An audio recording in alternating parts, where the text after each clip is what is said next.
విద్యలో రాణించే అవకాశం ఇచ్చారన్న కోరిక చెప్పగానే వారు అప్పుడే చాలా సంతోషంగా ఒప్పుకోవడం జరిగింది. ఈ సమ్మర్ హాలిడేస్ లో కూడా ప్రభుత్వానికి ప్రీ ప్రైమరీ కోసం మనం ప్రపోజల్స్ పంపించడం, మనకు గవర్నమెంట్ నుంచి అనుమతులు రాకపోవడం కూడా జరిగింది.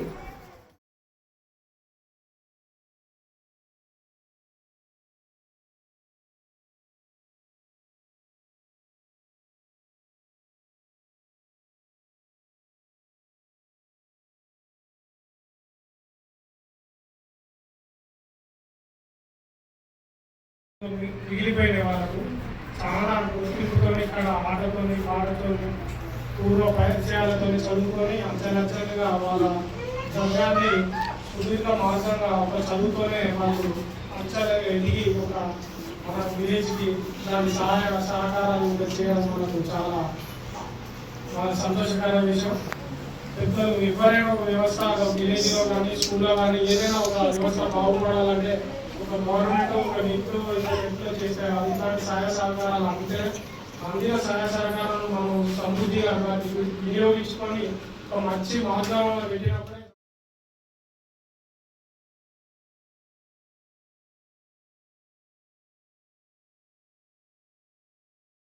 మన పాఠశాలకు ఉన్నటువంటి తల్లిదండ్రులకు మేము తప్పకుండా మా పాఠశాలలో విద్యాబుద్ధులు నేర్పించే అన్ని రంగాలలో ప్రభుత్వ పాఠశాల అంటే కేవలం చదివే కాదు, అన్ని రంగాలలో అభివృద్ధి చేసే విధంగా హోలిస్టిక్ డెవలప్మెంట్ తీసుకొచ్చే విధంగా ప్రయత్నం చేస్తామని తెలియజేస్తున్నాను.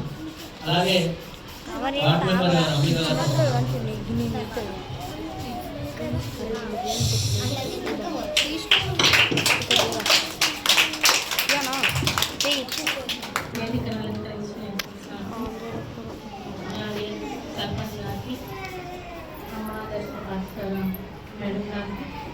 టీచర్స్కి ప్రత్యేకంగా చేసిన సార్ వాళ్ళకి ఇలాంటి కార్యక్రమం ఒకటి జరుగుతుందంటే నిజంగా అదృష్టం అని చెప్పుకోవచ్చు.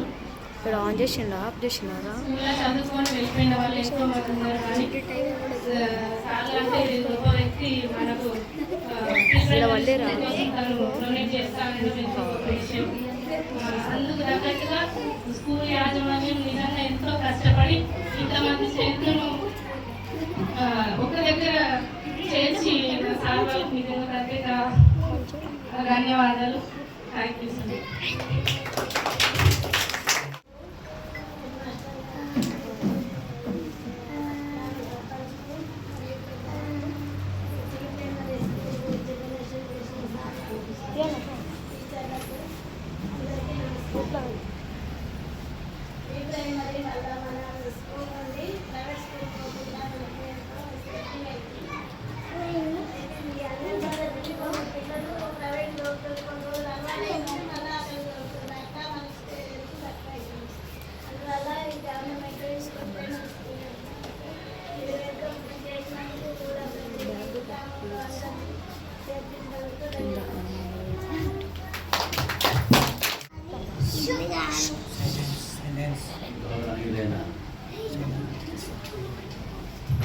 గౌరవనీయులైన ఈ పాఠశాల ప్రధాన పరిచయం, ఈ గ్రామ సర్పంచ్, ఈ గ్రామ చెల్లెలు ఉన్నారు, మీ మెంబర్ ఉన్నారు, ఈ సిబ్బందికి, టీచింగ్ అండ్ నాన్ టీచింగ్ అందరికీ, గ్రామ పేరెంట్స్, విద్యార్థులు ఈ స్వతంత్రంగా నాకు ఎలా చెప్తున్నాను, కానీ ఈ ఊరికి చూపిస్తుంది నా ఊరు. ఆయన నన్ను ఇచ్చేవారు ఇంతలో ఎవరు లేకపోయినా మీరే నన్ను ముందు ఈ ఊరికి ఆహ్వానిస్తున్నారు కాబట్టి the great goes to you అని నా ఊరికి నన్ను ఇచ్చేవాడు చెప్పేవారు. అందువరకు నేను ఊరికి నేను స్ట్రేంజర్ అయిపోయాను. ఇప్పుడు ఈ ఊళ్ళో చెప్తే మీరు ఎవరైనా అనేవాడే కానీ అరే ఫలానా వాళ్ళు నాకు అని అంటారు కాబట్టి నన్ను గమనించేవాడు, నన్ను గుర్తించేవాడే. నేను కారణాలు సార్ మా ఉద్యోగ మేము వేరే పడుతున్నాం సరే ఊరికి రావడం ఈ ఊళ్ళో ఈ పాఠశాల ఇక్కడ నేను చదవలేదు. నేను చదివిన పాఠశాల ఎక్కడ ఉందంటే మీ ఊళ్ళో రామలింగేశ్వర ఆలయం ఉంది. ఆర్ఎంలకు మీరు ఫౌండేషన్ వాళ్ళు ఇల్లు ఉంది. ఆ తర్వాత పొద్దు నర్సరీ ఉంది. పొద్దు నర్సరీకి ఎదురుగా ఉండేది ఒక ఇల్లు. ఆ ఇంట్లో 3 రూములు ఉండేది. అప్పుడు నేను చదువుకున్నాను. అప్పుడు ఓన్లీ 4 వరకే ఉండేది. నేను 5 నుంచి 11 వరకు స్టేషన్ అప్పుడు చదువుకున్నాను. 5, 6, 7 శివునిపేటలో 8, 9, 10 పాములు పోయేవాడు. ఆ తర్వాత కాలేజీకి వెళ్ళాం. పియూసీ, బిఏ, ఎంఏ, లా, ఎంపీలు ఇవన్నీ తరగతి జరిగింది. సో ఇంజనీరింగ్ ఉద్యోగం చదువుకోవడం నేను ఊరికి దూరం కలిగి గ్రాడ్యుయేషన్ వరకు వచ్చేవాడిని. గ్రాడ్యుయేషన్ 27 సో నా ఊరికి వచ్చిన తర్వాత ఈ ఊరి పరిస్థితి చూసిన తర్వాత నువ్వైతే చదువుకున్నావా, నేను పడుకునేప్పుడు నేను 6 ఏళ్ళు నుంచి 6 కిలోమీటర్లుగా చదువుకున్నాను. అటువంటి పరిస్థితి నేను పిల్లలకు రావాలి. అందుకోసమే మీరు ఈ స్కూల్ ఏర్పాటు చేసిన సంతోషం. ఇక్కడ ఒక 2 విషయాలు చెప్పాలనుకున్నాను. ఏంటంటే ప్రైవేట్ స్కూల్స్కు పేరెంట్స్ ఎందుకు మొక్కుతున్నారు? చెప్పినా కూడా కానీ ఇక్కడ మీరు 4 వేలు ఇస్తే 70,000 వివరిస్తున్నారు. గవర్నమెంట్ స్కూల్ మీరు కంపేర్ చేసుకున్నారు. మీ జీవితాన్ని న్యాయం చేసుకోండి.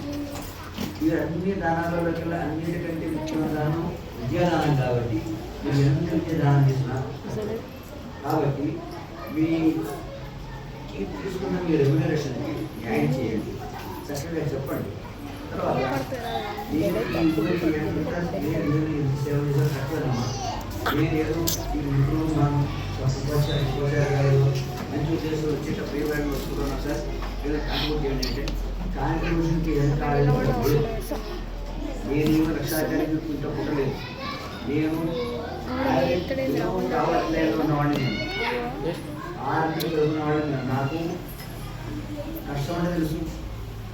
ఫీజు లేకపోతే నా ఫీజులో 2 4 ఈ రోజుల్లో అది ఆ ఫీజు వాళ్ళ అమ్మ నాన్న మనసులో ఒక రకమైన భావాన్ని క్రియేట్ చేసేదంటే అది స్కూల్ ప్రైవేట్ స్కూల్లో ఏమాత్రం తక్కువ కాదు అనే భావం తీసుకుంటాం. ప్రైవేట్ స్కూల్లో యూనిఫామ్ ఎక్కువ, ఫీజు ఎక్కువ. అండ్ మరోవర్ మామూలు షో ఎక్కువ. మామూలు షో అంటే ఇంగ్లీష్ మాట్లాడటం, పైన డ్రెస్సింగ్ వేసుకోవడం, దాని పేరెంట్స్ ఇంగ్లీష్ అంతకంటే కూడా మీరు మంచిగా చేసుకోవచ్చు. చక్కగా మాట్లాడి పిల్లలకు ఇంగ్లీష్ నేర్పి, సబ్జెక్ట్ నేర్పి, సోషల్ కానీ ఇంగ్లీష్ కానీ సైన్సే కానీ అని చక్కగా నేర్పి పిల్లల్ని on par government school students ప్రకారం తీర్చిదిద్దడం మీ బాధ్యత. అప్పుడే పేరెంట్స్కి ఈ స్కూల్ కూడా చాలా బాగా పనిచేస్తున్నారు. పిల్లలు కూడా వచ్చారు. స్ట్రెంత్ ఇంక్రీజ్ అవుతుంటే that shows the efficiency of the teacher. As of day by day, the strength is increasing. Please that also is very. That's what the faculty do is to give people something. I am not being able to do it. So what is it? Because it will be you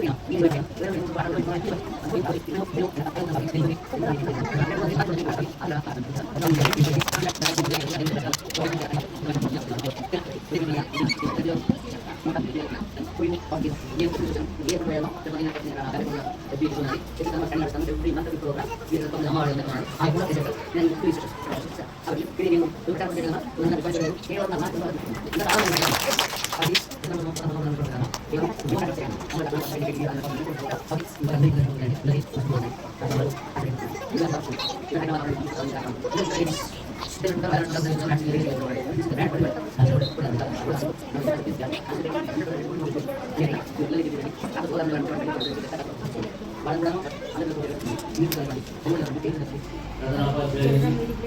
నేను ఈ సందర్భంగా అన్ని బాగా చేసిన ఆనందిస్తున్నాను.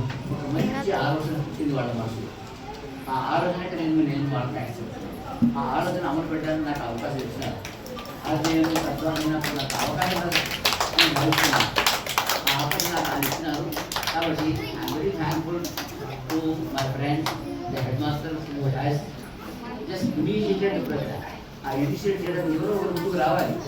ఆ ముందు వచ్చిన వారు వారు కాబట్టి ఆ క్రెడిట్ వారికి పోతుంది. ఆ తర్వాత ఇంకో విషయం ఏంటంటే gentlemen, educated man, honest man and sincere man to help and develop the village, Mr. Kranti Kumar Kranti. అని మంచి పిల్లలు విన్నాను. అటువంటి వాళ్ళు కరమే సార్ అటువంటి వాళ్ళు ఒక్కరు ఉంటే అంటే ఆ తర్వాత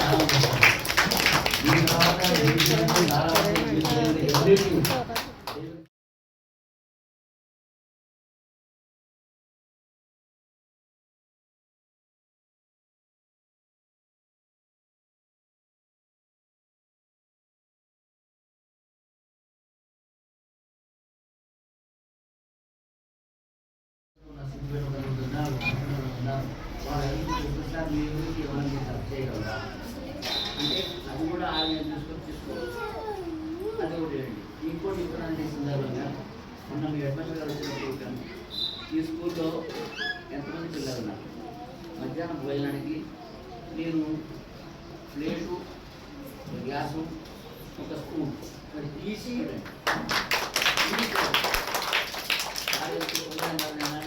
వంద ఆడేస్తాను సార్.